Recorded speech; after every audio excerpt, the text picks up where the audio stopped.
después del engullimiento del obispo Sardiña. El obispo Sardiña fue en el 1500 y tanto, un obispo en Sao Paulo, en esa región de allí, y este tipo cuando se iba a regresar para acá, pues se perdió por ahí en la selva, y el cuento es que lo agarraron los indígenas.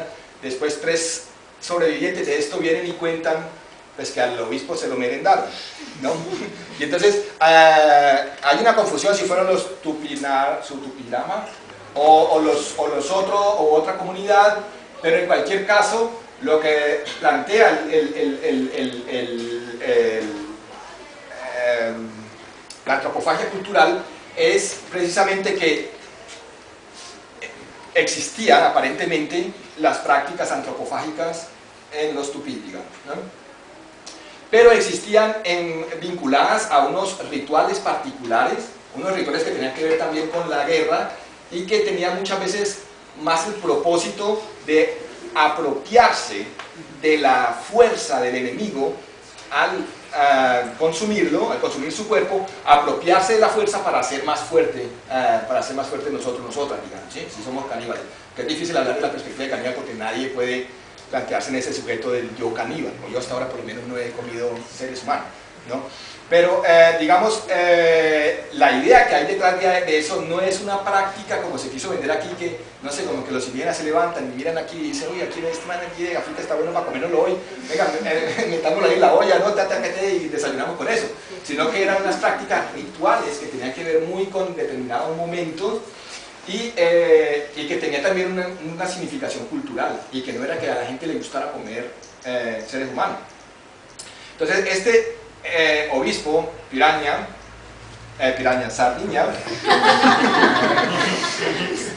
Sardiña, además ofrece una posibilidad después también, porque la sardiña es un pescado pues, que come también la gente pobre, porque por lo menos en esa época, no sé en estos tiempos de hoy si todavía es así, pero digamos que era una comida barata de gente pobre, ¿no?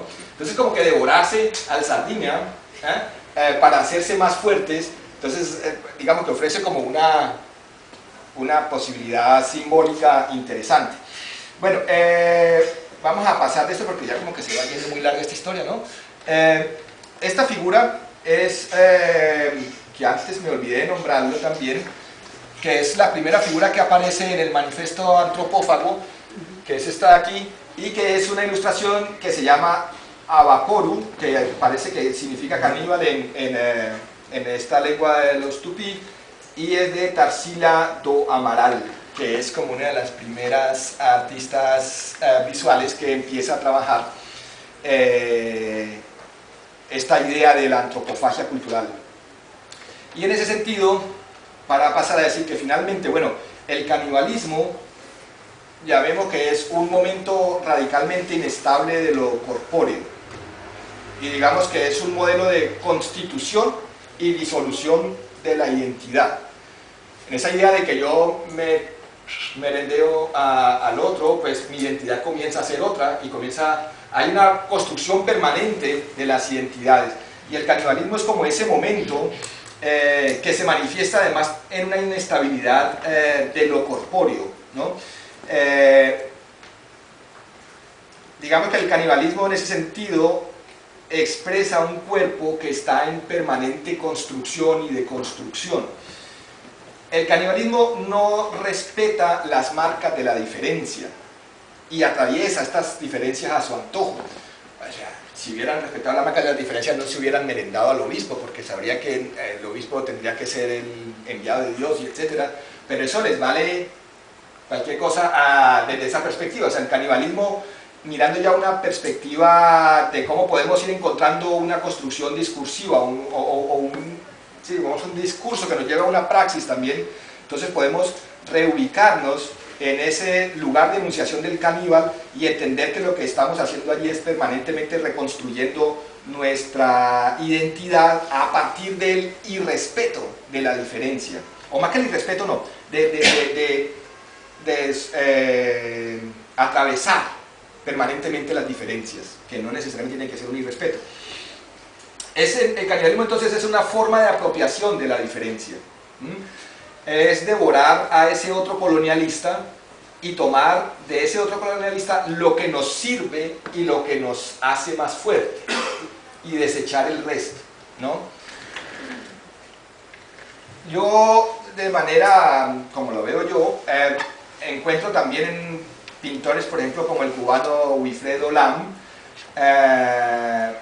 pues una expresión de ese canibalismo, como, y dice aquí Carlos Jauregui, que es el escritor de este Canibalia, el caníbal como tropo de una utopía festiva de la emancipación.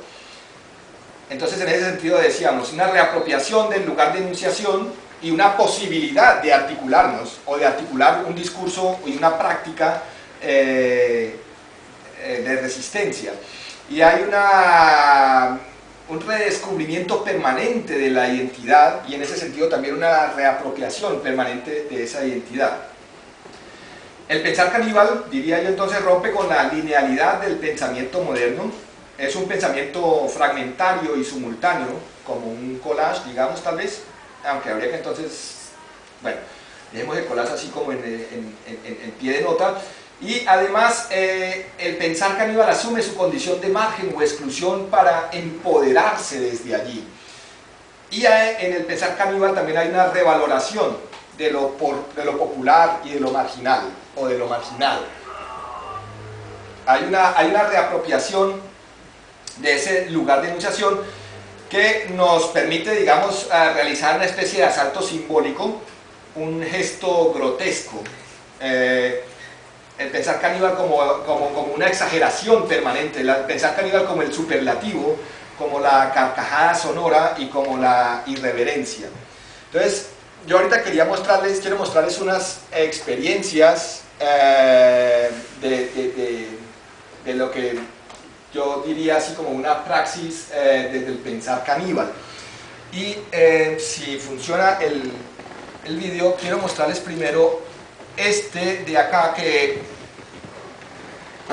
realmente también es de quienes yo he aprendido mucha de esta historia de la antropofagia cultural. En Linz, en Austria, hay desde 1994 hay un centro de formación de mujeres migrantes para mujeres migrantes. Fue iniciado por 3 compañeras brasileras que trabajaban fundamentalmente en la parte de cursos de alemán para migrantes y trabajaban en el acompañamiento y asesoría de trabajadoras sexuales, migrantes también. Esta institución hoy en día es una cosa ya bastante grande, y ellas dicen algo así, por ejemplo, como nosotras degullimos, bueno, voy a hablar aquí como hablan el español por aquí en estos lados, porque la traducción es como degullimos vuestro, o digamos degullimos su idioma, lo descomponemos sus discursos, bueno, y aquí en este caso, ellas por ejemplo hicieron una campaña para la regularización, una campaña en todo este tema de lucha de migrantes, y su consigna o la campaña se llamaba Austria, we love you, wir werden dich nie verlassen. We love you, nunca te vamos a abandonar. Entonces, si escuchamos esa frase diciendo de una persona que está ilegalizada, que está en riesgo de deportación, y que conjuga como el Austria, te amamos, y por esa razón nunca te vamos a abandonar, y llevarlo en la palestra pública, digamos, y hacer actividades públicas con este tipo de discursos, genera una serie de irritaciones que permiten como ese momento de empoderamiento, ¿ya? Digamos que con el canibalismo lo que vemos es la posibilidad de generar situaciones de irritación que permitan ese momento de empoderamiento. Y digamos que la puesta en escena, dicen ellas, como antropófagos, imposibilita la percepción de los las migrantes como el buen salvaje que a través de ello, pues a través de que entramos en la escena como figuras caníbales que devoran seres humanos, partimos también del hecho de que venimos a devorar a Europa, y en ese sentido